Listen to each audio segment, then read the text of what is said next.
Sinubukan pala talaga ng minority sa pamumuno ni Soto mga kababayan na agawin itong pagka-Senate President dito sa Senado. Kaso bigo ho sila mga kababayan. At ang nakuha lang nila itong dalawang senador na naging independent dahil solid na solid ang suporta nito itong 13 brave senators, itong 13 nakaalyado na ni Senator Cayetano. Nako po mga kababayan. So bigyan linaw ho natin ang issue na ito at ibibigyan tayo ng paliwanag dito ni General Macanas. Magandang araw mga kaibigan. Bigyan natin ng reaction opinion itong post ni Professor Malu Tikia 54 minutes ago. So mainit-init pa na balita. Sabi niya, 13-11 with Zubiri and GB Ejercito siding with minority. Still, Senate President Cayetano remains due to forthwith a strategic move on chessboard. So ito na po ang resulta sa kudita. Sinubukan ng kampo ng minority led by Cayetano. Hindi Cayetano pala, no? Mukhang nagkamali si General Macanas. Led by siguro Zubiri or Soto mga kababayan. Na agawin ang leadership. Okay. So nagkaroon na naman daw ng botohan sa pagkaintindi ko dito ha. So hindi si Cayetano kasi si Cayetano is na siya, Senate President na siya. Botohan na naman. Wala pa rin. Solid. Ayun, no? Ang 13. So yung dalawang nag-abstain, yung dalawang independent, Zubiri and Ejercito, finally, lumabas ang tunay na kolor. Sumama na dito sa minority group ni dating SP Soto. Ayun. Kaya 11 and 13. So kahit ano pala yung itong dalawa, naakala natin sasama dito sa majority, hindi pala. Pumunta dito sa minority. Pero kahit papaano mga kababayan, is lamang pa rin itong majority led by Senator Cayetano. Again, to me, this is panalo ng taong bayan. Ayos. A strategic move on chessboard. So panalo pa rin at panigurado ng mga kababayan, yung investigasyon ng flood control ay talagang matutuloy na. Yun ang inaabangan ng sambayan ng Pilipino. But huwag tayong magkumpiyansa mga kapwa ko DDS. At kahit hindi ka DDS, basta mahal mo ang taong bayan, mahal mo ang ating bansa. Tama. Hindi naman kailangan ng kolor sa politika ito. Yes. Pagpatuloy po natin ang pagdarasal sa brave 13 senators led by SP Cayetano. Na nakinig ako, nanood ako sa press con ni SP Cayetano kanina. Lalo akong napapahanga. Yung statement niya na ang sinabi daw niya sa grupo nila, yung brave 13, my direction is just to obey the Lord. Ayun. As I lead the Senate. Kung ano ang kalooban ng Panginoon, yun ang masusunod.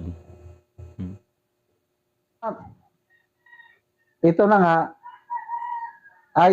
I believe na ito na ang kalooban ng Diyos. Yung naagaw ng Brave 13, yung leadership para sa kapakanan ng mas marami. Yes. Lalong-lalo na sa flood control investigation. May post yan si Yan nga ang sinasabi mga kababayan na kailangan talagang maagaw itong leadership, no? Sabi nila napakagaling daw ni Soto. Pero wala ho tayo nakikita magandang ginawa ni Soto at ni Lacson dyan sa Senado.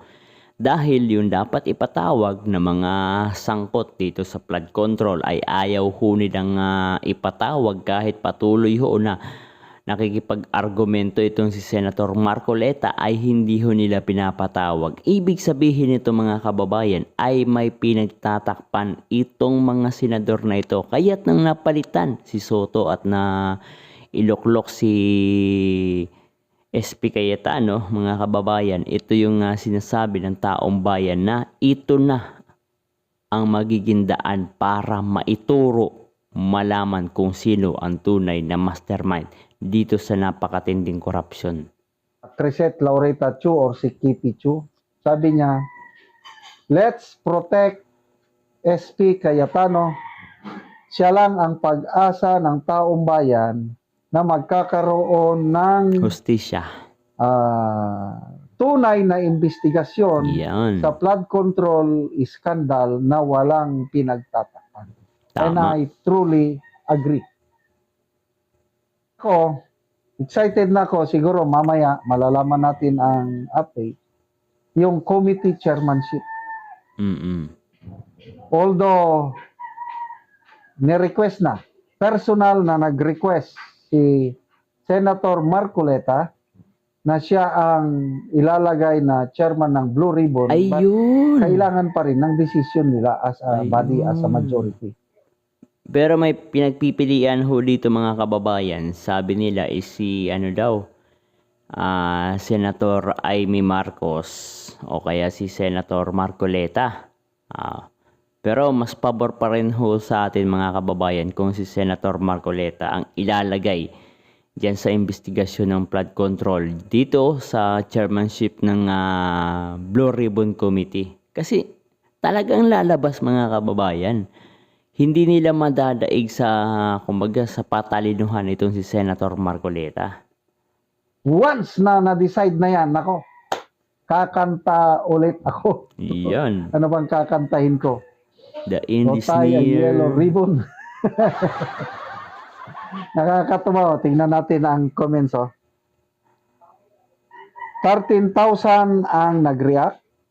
8,500 ang nag-like. 4,300 ang nag-love. 212 ang nag-care. Ibig sabihin, poros positive Yun, no? response Ayos. ang nagano. Oh. So, At saka kung pansinin nyo mga kababayan, itong mga minsan nagagalit dito kay Espisoto, minsan pinagtatawan si Espisoto mga kabayan. Ito yung mga masasabi ho natin na nagsanib puwersa na Pulangaw, Pinklawan at itong mga makabayan, no. Kung makikita ho natin, makikita ho natin talagang libo-libo ho yung mga nagre-react, galit na galit. Pero wala yan sa milyon-milyong taga-suporta ni Vice President Inday Sara Duterte, mga Duterte supporters at mga suporta para kay SP Cayetano. Patok Balgos, yung dalawang Judas, nagpakita na rin ng kulay. Yung si Ejercito and Zubiri. My mind, hanip, parang basketball, tayo ang lamang. 13-11, napaka, masyado daw manipis ang majority. Anong sagot ni SP Cayetano? Mas mabuti na lang yung manipis kaysa yung makapal. Ano yung makapal? Makapal ang mukha. Ay, nako. F. Aaron, isang malita kay GB at Subiri. Congrats, proud, Tota Soto, 11 daw sila. Mukhang may balat talaga. Yes. Kaya wag po tayong magkumpiyansa. Continuous prayer. Yes. Ako, everyday ko yan, una ko, nagpapasalamat sa pagbuo ng Brave 13 Marine. Marines, Brave 13 Senators. Nagpapasalamat ako sa Diyos. Siya ang nag-allow Ano mangyari ito? na magkaroon ng bagong Senate leadership. But ang ginamit niyang tao, according to Doc Eric Mata, ang tao na gumalaw para mabuo ang Brave 13. Si Senator BP Sara ba? daw, the Baby political Sara. chess grandmaster. Okay. Grabe ito mga kababayan. Ito yung sinasabi talagang ng bloodbath na mangyayari sa Senado. Oh, grabe. Antindi ho nito. Kaya nakakatuwa po. Sana tuloy-tuloy na ito. Kasi ang gusto talaga mangyari ng sambayan ng Pilipino mga kababayan ay maimbestigahan ho talaga itong flood control. Ito yung pinaka-reason ho dito. Kaya satisfied ang milyon-milyon mga Pilipino na napalitan itong si Soto. Na kung saan ay nandito si Lacson. Kumbaga, kanang kamay niya si Lacson mga kababayan, no? Ayun. Buti na lang talaga, kabayan, na palitan para tuloy-tuloy ang investigasyon at matukoy kung sino ang tunay na mastermind. Kumbaga, kahit sino pwedeng ipatawag para mag-testigo dito sa Blue Ribbon Committee. Marvin Machichar, noon pa yan, ayaw sumali kay SP Alan. Kaya lang nag-abstain kasi ang pagkakalam ko, hindi sila makakabuo ng 13. Yes, playing safe itong dalawa nung una. Yes. Kaya lang siguro, baka may naipangako, pagdating ng butuan, wala pa rin. Yun. Bilib din ako sa Brave 13, ano? Kahit grabe daw ang pananakot, lalo na yung 3 senador na kakasuhan, nag-announce ang ombudsman. Sasampahan namin ng kaso, mga 35 to 45 senators and congressmen, mga big fish, sasampahan na namin. Waipik. Hindi nyo na kayang takutin yung 3 na yan, mga veterano na yan. Tama. So hindi nagsilbi yung psychological warfare ni Boyeng Rimulya na tatakotin. So, Brave 13 senators, Brave 18 Marines, ano pa, Brave 25 congressmen. Mabuhay po kayo.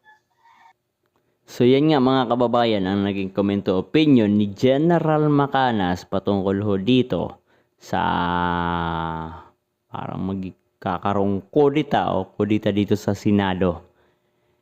Yung inaasahan ho natin, kabayan, na itong dalawa na pupunta sa majority ay pupunta pala sa minority. Pero at least kahit papano, kabayan, is kulang pa rin sila ng dalawa para makuha nila yung pagka-majority sa Senado.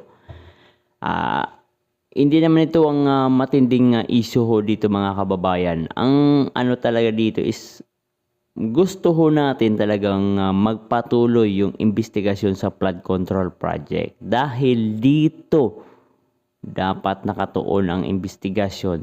Hindi dapat ito kinakalimutan mga kababayan, itong flood control. Dapat matukoy kung sino ang mastermind.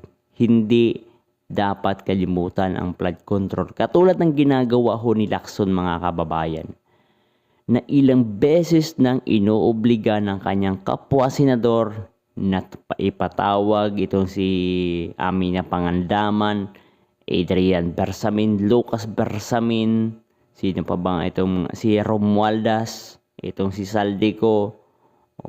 Ayaw ho nilang ipatawag. Ito si Saldico pumayag na, kabayan Kaso nung magsusum na, kasi pinayagan magsum, hindi pala aayon doon sa script na ibinigay nitong si Lacson. Hindi ho pinayagan mga kababayan na umattend by Zoom itong si Saldico.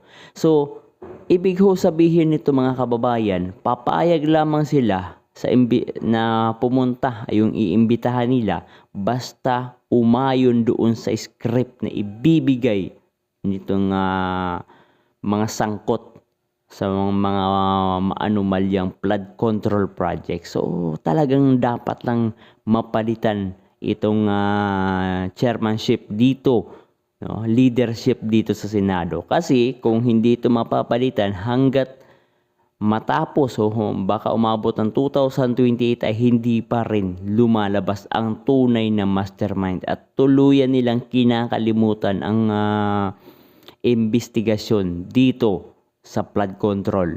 Mabuti na lamang, no? Yun ang inaasahan natin na sana ay si Senator Marcoleta ulit ang ilalagay sa Senate Blue Ribbon Committee, and I hope na as soon as possible ay magsimula na nga itong investigasyon sa flood control project.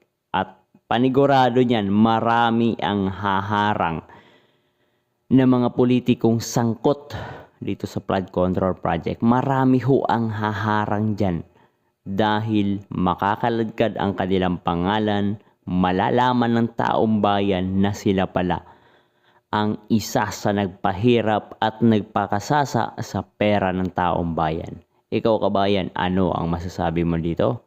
I-komento mo dyan sa ibaba.